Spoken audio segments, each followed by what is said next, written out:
ka pa ganyan. Oo! Sige Huwag po. kang ganon. Mala epidemya ang sunod-sunod na insidente ng away kalsada ngayong 2023.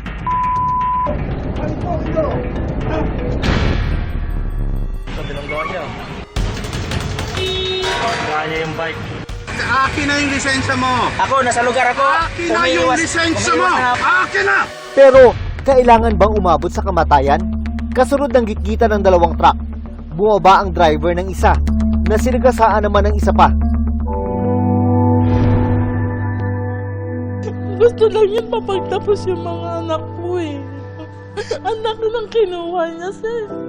Yung buhay namin kinuha niya. May mga sakitan.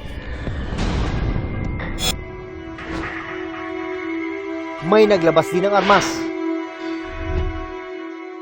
Ba't pulang-pula mata mo? Nakadrugs ka ba? o nanakot at nagpakilalang pulis kahit di naman. May pulis talagang napaaway sa isang nagpakilalang sundalo. Ang isang ito nanambatok at nagkasa ng baril, pulis na retirado. Habang ang nanakit sa isang delivery rider, tauhan pa ng LTO.